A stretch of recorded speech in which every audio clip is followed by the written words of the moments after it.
Keek on the mic, Keek on the mic, Keek on the mic, Keek on the mic. People, this the intro. Sacramento, California, born and raised. In Antelope is where I spend most of my days. Talk bad about my team, you must be a clown. This is Keek on the mic, so you know you better bear down. Bear down.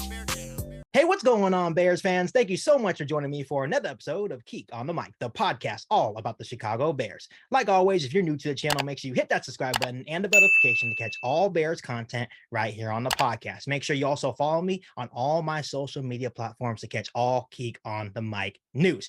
So I know it's been a couple of weeks since we had a pregame show, but we are officially back for the Week 15 matchup against a very good 12-1 Philadelphia Eagles team. Once again, I am joined by Isaiah Frey. How you doing, Isaiah?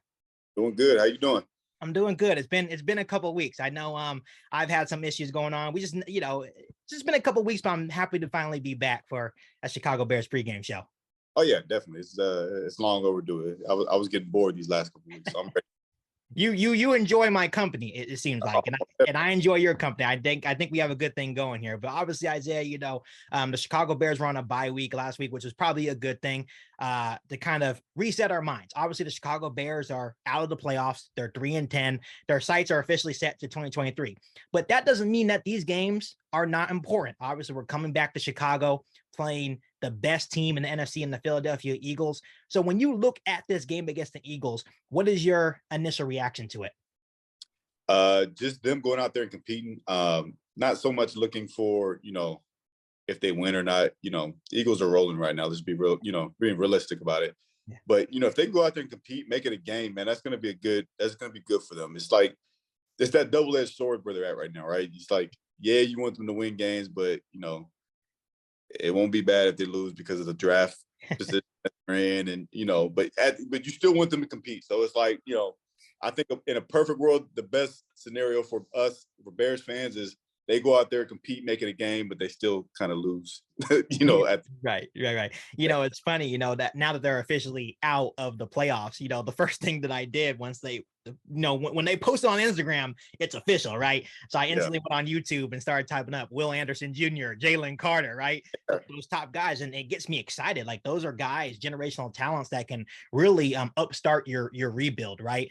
And obviously you don't like to watch the Chicago Bears lose, but we say this all the time. The Chicago Bears future is bright.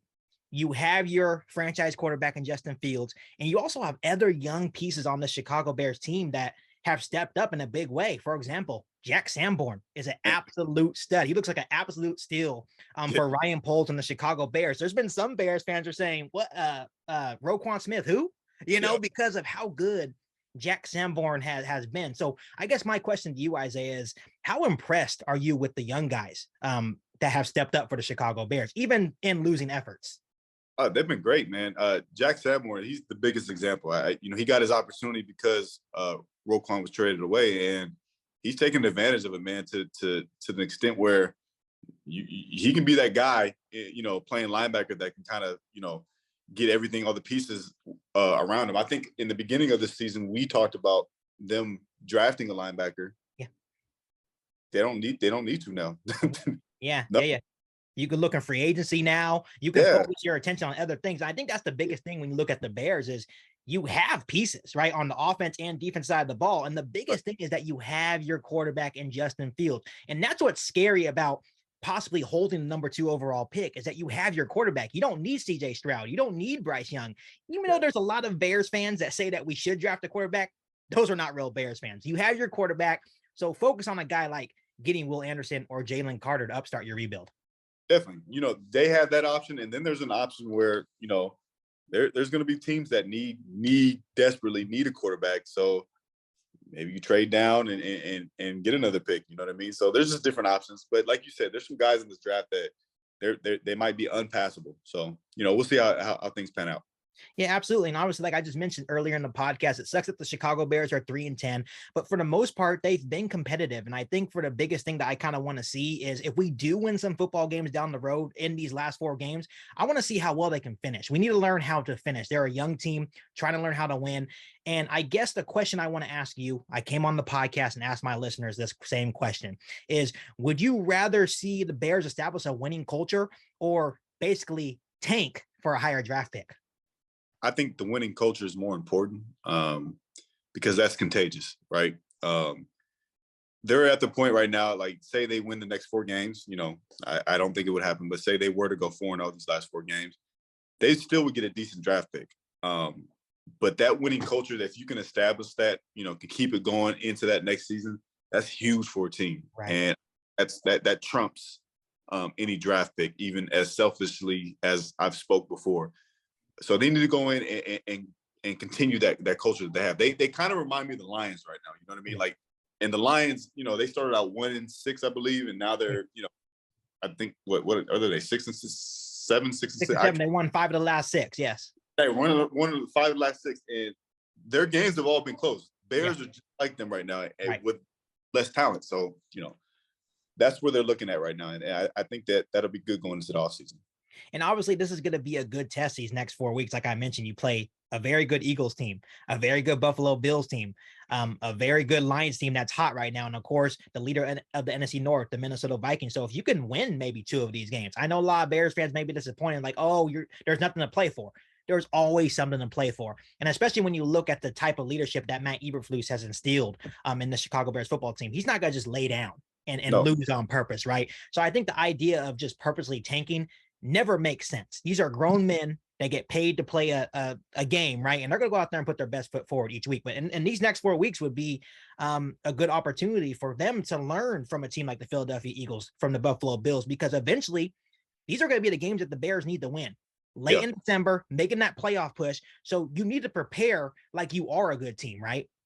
Yeah, definitely. And to go back to your point of, Flus not letting them tank, when you think about it, and as you said, these guys are in jobs, getting jobs and stuff. It's, some of these guys are fighting for jobs next year. Absolutely. They're not going out there they can put bad film out there. Right. Fans might not understand it, but a lot of those guys won't be on the team next year, and this is their opportunity to go out there and show the Chicago Bears and some other teams that they're a viable player for their team next year.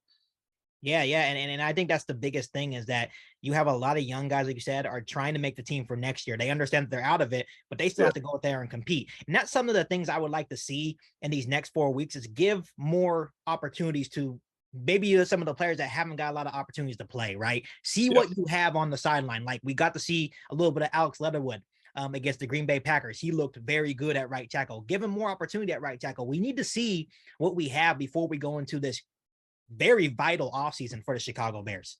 Yeah, definitely. Give those young guys a look, man. See how they compete, see how they do it. And then from there, decide if you want to grow those players, or if you want to bring somebody else in and try to upgrade. Those are the things that they need to focus on these last 4 games. Yeah. And Isaiah, obviously, when you look at the game against the Philadelphia Eagles, this is a huge week for the Chicago Bears, because a lot of people are saying that the Chicago Bears and Ryan Poles are going to mimic what the Philadelphia Eagles have done for Jalen Hurts, right? When you look at Jalen Hurts, very similar to Justin Fields, or vice versa. So when you look at this football game, what do you want to see from Justin Fields? I think with him, I think he just needs to continue to be consistent. I've loved what I've seen from him this season, man. He's gone this way, trending up all season, and he just needs to continue that. We spoke before the podcast. Last game, you said that was his best passing game he's had, even though regardless of the 2 picks that weren't necessarily his fault. Yeah. But he just needs to stay consistent. The best quarterbacks in the league are always consistent, and for the last 6-7 weeks, man, he's been pretty consistent. So he can continue. And the thing about Justin Fields I like is that, he doesn't let the outside noise bother him. He stays calm and collective, right? And every time he has a doubter, like, oh, throw for more than 200 yards in a game, he did it. Oh, he's just a running quarterback. He goes out there and lights him up with his arm, right? Justin Fields is improving each and every week, and that's with the talent he has around him. Just imagine when Ryan Poles actually builds a better team around him, right? It's going to be scary hours, and we've talked about this before on the podcast. The Chicago Bears, if it's done right this offseason, are going to be an absolute powerhouse. Maybe even as soon as next year. And I'm kind of confident in saying that if things are done right this offseason, the Chicago Bears could be an absolute unit in NFC next year. Oh, definitely. They're going to make a jump like we haven't seen, to the point where you're talking about them competing for the division. Yeah. You know, it may happen next year. I can almost guarantee the year after it will happen. Absolutely. Yeah. But it all, like you said, it all depends on this offseason. This offseason is more important. This offseason is more important than the next offseason. So I agree. So as we look at the game against the Philadelphia Eagles, right? It's two teams playing for two different things. Obviously, the Eagles are trying to secure that number one seed in the NFC. The Chicago Bears are trying to play game busters, right? So what are some keys, or what are some keys for a Bears upset maybe against the Philadelphia Eagles? They have to slow the offense down. Since they've traded their guys away on defense, their defense hasn't been great. We know that. It was expected. We're playing young guys right now. But they need to be able to hold them in check to an extent where they can give the offense an opportunity to win the game at the end. Because we're going into this game not thinking that the Bears are going to go out and outright just beat the Eagles. It's going to come, if they do win, it's going to come down to the fourth quarter. So they be able to slow them down, make it a one possession game at the end, and then allow the offense to go win it if need be in the fourth quarter. Yeah, and obviously, Isaiah, this game is very scary. You have a guy like Jalen Hurts, right, that's playing out of his mind in the MVP conversation, obviously, having a big year. He has over 3,100 passing yards, 22 touchdowns, to only 3 interceptions, and that's not even including what he's done on the ground. Obviously, you have guys like A.J. Brown, Devontae Smith. Good news for the Chicago Bears. It looks like they're going to get Kyler Gordon and Jaquan Brisker back from injury, from their concussion, so that's huge. Even though I liked what I've seen from those young guys, from the secondary without Kyler Gordon and Jaquan Brisker. I'm glad to have those guys back. But like you said, like I mentioned earlier in the podcast, the Bears have been in basically every single game outside the Dallas Cowboys game. They have to learn how to finish. And what I'm interested to see is we saw it once in their little mini bye week. When they had that little mini bye week earlier in the season before the week 7 matchup on Monday Night Football against the Patriots, what happened? Everything clicked. So I'm interested to see after the bye week how they look. They're going to be prepared. So obviously the Eagles are a better team. Absolutely. They've proved it. Sometimes you think they have no weaknesses on their team. But I have every ounce of faith in Matt Eberflus that these guys are going to be ready to play, and it's going to be a much better game. Yeah, it's not going to be a blowout by any means.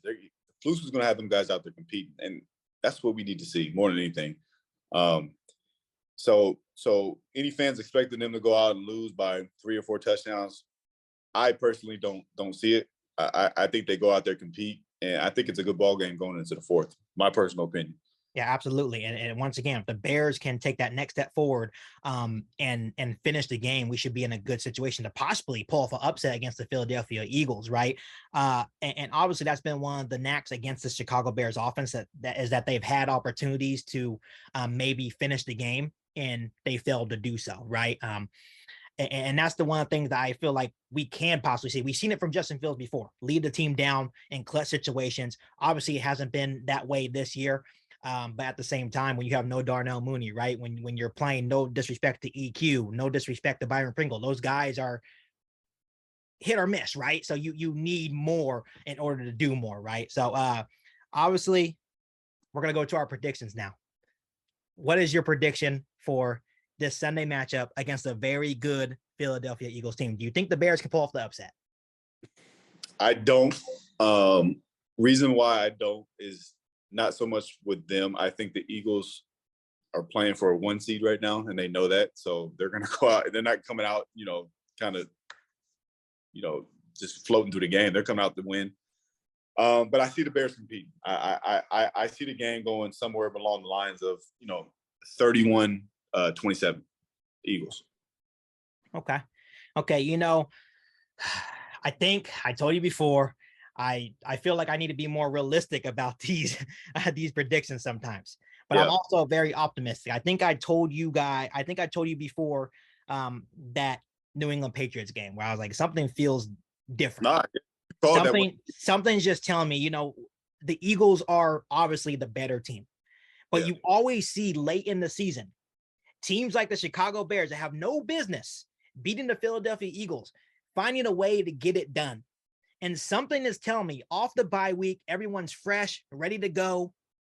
And even though we're not playing for anything, we're playing for something. We want to win. So and I don't like to give score predictions, but I'm just going to say bear down, baby. I got the Bears. I got the Bears in a huge upset. I think it's going to be Justin Fields going to take the next step in his development, like we've seen all season long. Yeah. I think it's going to be when you look at next season and when they look back, they're going to be like, that was the game that Justin Fields is that guy. We already know he's the guy, but that is the win that Justin Fields needed, for his reputation. Gotcha. I like it. You called that Patriots game, so I can't knock it, man. That you may be right.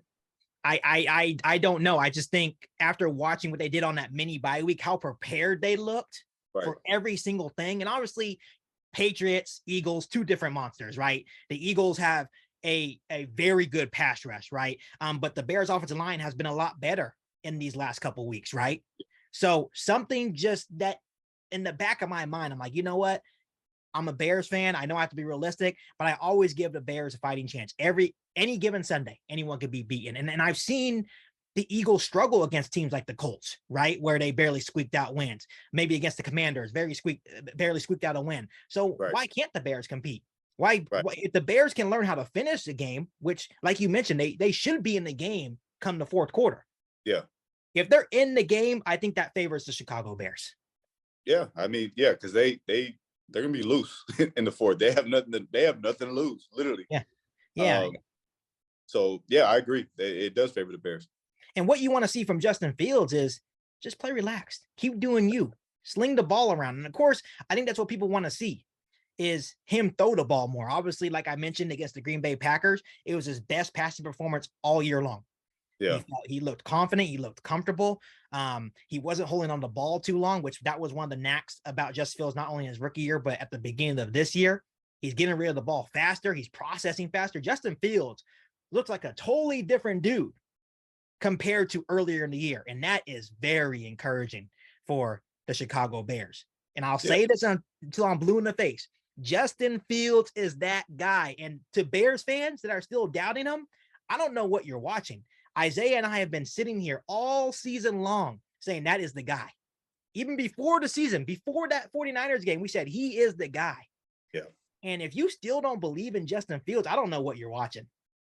I can't believe that there's people out there that don't believe in him yet. It's like he's been like, I get it if he has like one or two games or like that are really good and the rest of them are like, dude's been spitting out some really, really good games these past 6-7 weeks.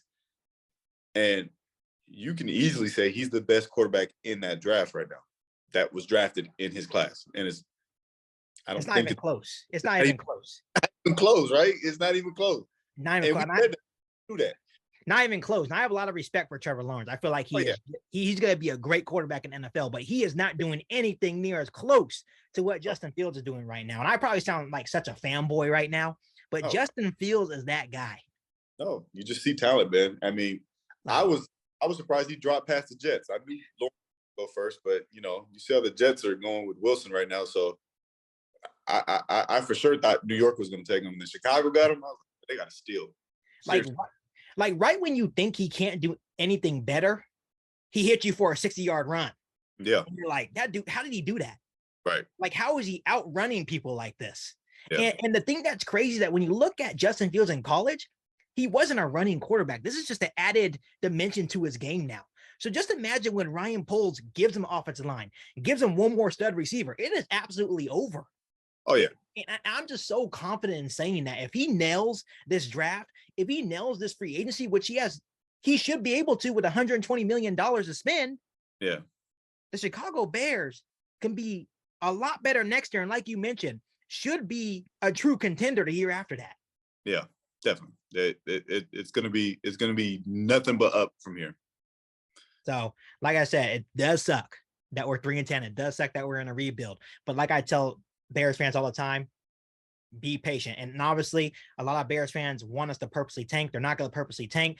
These last 4 games, even though they're out of the playoffs, even though they're 3-10, are really important for the development of not only Justin Fields, but a lot of young guys on this football team going into next year. Definitely. Oh, definitely. Those guys can't afford to go out there and try to tank. Their jobs are literally on the line. Absolutely. Absolutely. So Isaiah, once again, thank you so much for joining me for another Chicago Bears pregame show. Hopefully we can see a Chicago Bears upset, which would be really cool. And I truly feel like it would be a statement game for Justin Fields. Oh yeah, it'll be something he can hang his hat on for this season. Going definitely. So thank you so much for coming on today. Oh, most definitely. Before I let you guys go, make sure you hit that subscribe button and the bell notification to catch all Bears content right here on the podcast. Make sure you follow me on all my social media platforms, and make sure you share this episode of Geek on the Mic with every single Bears fan that you know. But other than that, be back for our all new Bears podcast right here on Geek on the Mic. Thanks, guys, and bear down. You ain't bout it, you ain't bout it, you ain't Geek on the Mic. You ain't bout it, you ain't bout it, you ain't Geek on the Mic. You can go and subscribe, cause I